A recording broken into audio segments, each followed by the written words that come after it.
bonjour à toutes et à tous, bienvenue sur KTV, Kwezi FM, le 106.9 pour un temps de parole en direct à la radio et à la télévision. On va recevoir dans un instant Hachim Aboudou, pour parler de l'ORS, l'Observatoire Régional de la Santé. Hachim, bonjour. Bonjour. Merci d'être avec nous et d'avoir accepté notre invitation. ORS, Observatoire Régional de la Santé. À quoi ça sert l'ORS ?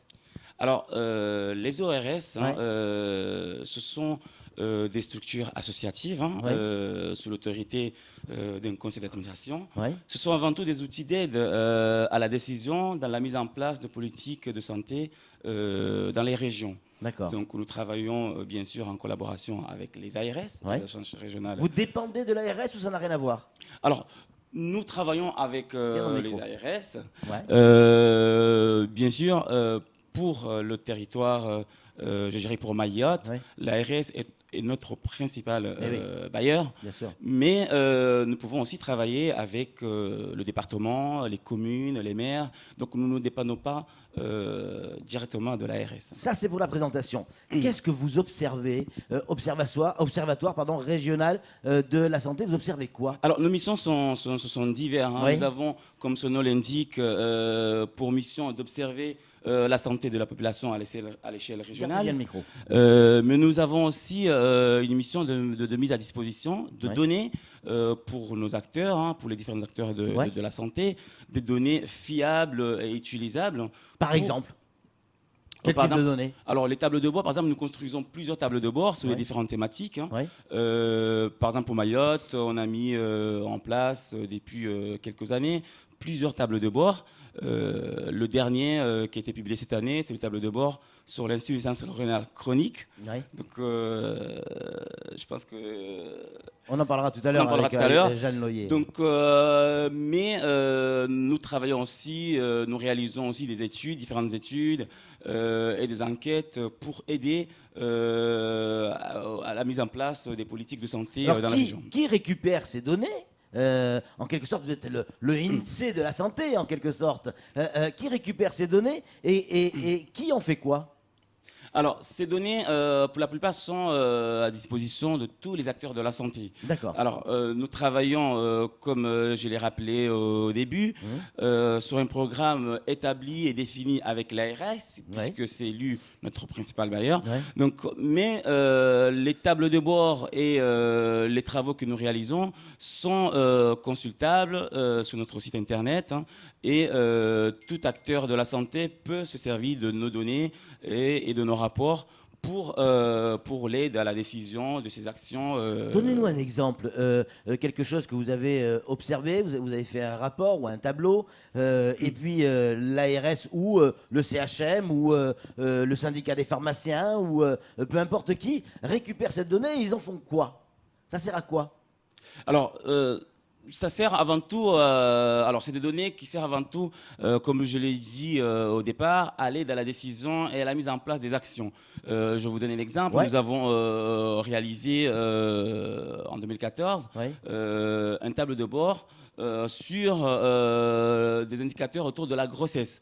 Donc l'idée, c'était de rassembler et de mettre à disposition des indicateurs disponibles et fiables permettant de décrire la situation périnatale à Mayotte. Donc là, c'est pareil. Donc, on a travaillé avec différents partenaires et des acteurs de la santé sur le territoire mahorais. Ces données et ces rapports sont à disposition de tout le monde qui souhaite mettre des actions autour de la périnatalité sur Mayotte. Samuel Bocher, le rédacteur en chef de France Mayotte Matin, a une question à vous poser, Hachim. Concrètement, ça oriente les politiques publiques en matière de santé. Qu'est-ce qui a pu en ressortir aujourd'hui de l'ORS et concrètement sur le terrain pour orienter les politiques publiques ? Ça peut être sur le sida, ça peut être sur l'alimentation, ça peut être sur le diabète, ça peut être sur l'insuffisance rénale, comme vous venez de le citer. Alors, ce qu'on se rend compte au fur et à mesure, c'est que à Mayotte, on a, je dirais, un manque de données qui est très, très, très, très remarquable. Donc, l'idée vraiment pour nous, c'est déjà d'insuffler cette culture de la donnée, puisqu'on sait qu'on a besoin de ces données pour toutes les actions qui doivent être menées sur l'île. Hein. Et donc, nous allons essayer sur différentes thématiques, travailler, construire ces tableaux de bord, bien sûr avec l'ARS, hein, mais aussi générer ces indicateurs qui vont nous permettre de construire et de développer le système de santé à Mayotte. Alors, quand on voit, est-ce que, par exemple, au quotidien, pour le patient, le monsieur tout le monde, pas forcément un professionnel de la santé, est-ce que le monsieur tout le monde peut avoir accès à ces données et s'en servir? Bien sûr, toutes ces données sont... Le grand public, hein, je parle. Hein. Bien sûr, toutes ces données sont consultables sur notre site internet. Hein. Ouais. Les rapports que nous diffusons peuvent être consultés sur notre site internet. Ouais. Est-ce que vous pouvez aussi avoir un rôle d'alerteur, pardon, entre guillemets, alerter l'opinion publique sur tel ou tel problème, un problème avec un médicament, un problème avec une épidémie? Est-ce que vous pouvez servir de ça aussi? Alors, c'est pas vraiment notre rôle. Ouais. Nous, notre rôle, c'est vraiment de mettre à disposition des acteurs de la santé, des indicateurs et des données sur différentes thématiques de la santé. Samuel? Que sur la santé publique ou aussi sur la santé privée?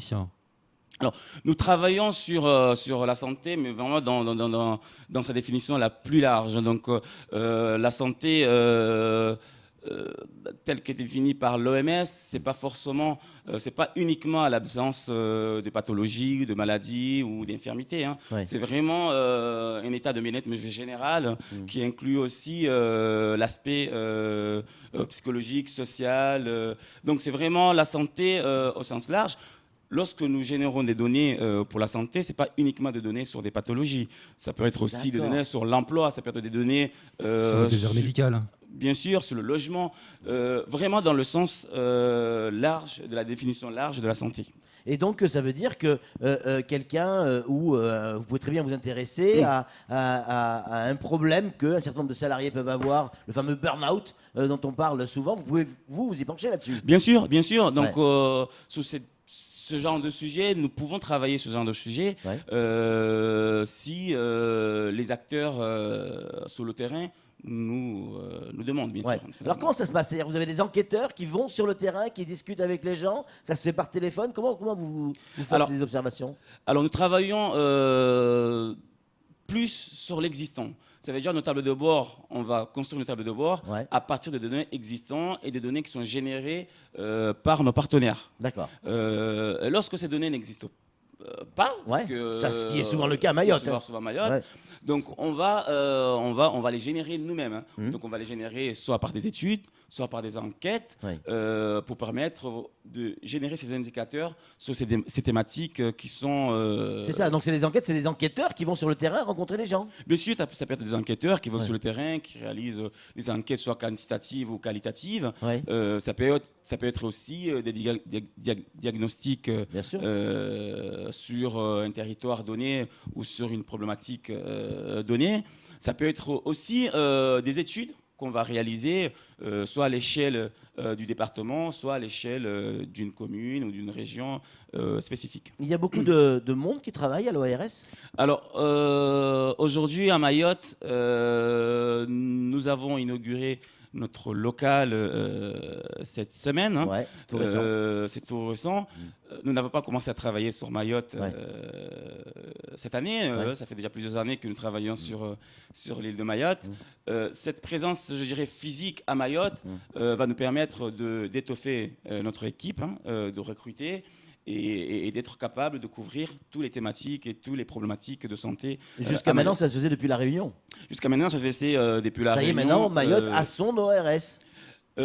Oui, maintenant, on a une présence physique à Mayotte. Donc, on reste quand même l'ORS océanien. On a une présence physique à Mayotte depuis 2016. Mais nous travaillons, bien évidemment, étroitement avec nos collègues de La Réunion. Samuel. Nous allons avoir une ARS de plein exercice très prochainement, c'est une promesse du gouvernement. Est-ce que ça va changer quelque chose dans votre fonctionnement ou justement est-ce que ça va optimiser votre fonctionnement? Alors, clairement, ça va optimiser notre fonctionnement. Alors à terme, c'est sûr qu'à terme, l'idée c'est vraiment de renforcer l'équipe à Mayotte avec cette ARS maoré. Je pense que cela va nous permettre aussi de travailler avec cette ARS et de pouvoir renforcer notre équipe sur Mayotte. Est-ce que, c'est ma dernière question, après on ne vous embête plus, est-ce que dans le cadre de vos observations, vous avez pu remarquer des spécificités mahoraises en termes de santé? Alors nous entendons nous donner une importance très particulière sur les spécificités de Mayotte. L'objectif aussi, c'est d'être proche de la population, Oui, de bien sûr. réaliser ces travaux, ces études, en Oui. tenant compte des spécificités du territoire Oui. local. Oui. Clairement, dans toutes les études que nous avons réalisées, par exemple, si je prends l'exemple du tableau de bord sur l'insuffisance rénale chronique, Oui. il est clair que nous avons mis en évidence des spécificités, je dirais, mahorais sur les données qu'on a pu générer. Une phrase de conclusion, Samuel? Tuberculose. La tuberculose est présente à Mayotte comme en Île-de-France, mais nous sommes l'un des 3 départements français où la tuberculose frappe le plus. C'est aussi un indicateur sur lequel vous travaillez? Alors, ça pourrait être un sujet qui pourrait nous intéresser. Alors, pour l'instant, on ne peut pas couvrir tous les sujets évidemment. de santé. Pas bien, il faut. Ouais, en même temps, voilà, l'inauguration a eu lieu cette semaine. C'est bien, mais c'est pour ça que Nous je espérons en un peu. faire plus avec le renforcement de l'équipe Bien sûr. sur Mayotte. Et l'idée vraiment, c'est de pouvoir, comme vous le dites là, c'est de pouvoir couvrir plusieurs sujets à Mayotte. Pour l'instant, nous travaillons sur un programme établi avec l'ARS, puisque c'est l'ARS notre bailleur principal pour l'instant. Mais nous espérons demain travailler avec le département, travailler avec les communes sur différentes thématiques qui vont permettre de mettre en place ces actions. Donc on le disait à l'instant, tout à l'heure vous le disiez, l'ORS est une association. C'est une association, loi 1901. C'est ça. Ce sont des Donc associations. vos financeurs, vous l'avez dit, c'est l'ARS. Vous fonctionnez avec quel budget? Combien de budget annuel? Alors, notre financeur aujourd'hui, c'est l'ARS, Oui. mais rien n'empêche le département ou les maires, communes, les communes de nous accompagner. D'ailleurs, c'est ce qu'on essaye de faire sur Mayotte, de faire comprendre que l'ORS peut être aussi accompagné par le département, par les maires, par les communes, si on veut couvrir... Donc vous fonctionnez avec combien de budget aujourd'hui? Alors aujourd'hui, on a un CEPOM pluriannuel avec l'ARS, d'un budget commun avec La Réunion, mais donc pas spécifique à Mayotte, mais parce qu'on est le reste au Indien, donc avec La Réunion. Ok, et de combien? On est à peu près à 400 000 400 000 euros oui. pour l'ensemble de l'océan Indien. C'est pas énorme, hein? C'est pas énorme, et d'où justement l'intérêt que nous sollicitons pour les communes, le département, si on veut vraiment exercer et couvrir toutes les thématiques sur les territoires. On vous souhaite beaucoup de courage, Hachim Aboudou, en tout cas pour l'ouverture de l'ORS ici à Mayotte. C'est une bonne nouvelle. C'est une bonne nouvelle. Merci. Et pour finir, je voulais juste rappeler que nous réalisons ces travaux pas tout seuls. Nous avons des partenaires sur le territoire qui nous accompagnent aussi pour la réalisation de ces travaux. Je voulais les remercier parce que sans eux, nous ne pourrons pas faire tout ce que nous sommes en train de faire en ce moment. Merci beaucoup, Hachim. Merci à vous. Allez, c'est tout pour ce temps de parole. Tout de suite, la suite de nos programmes.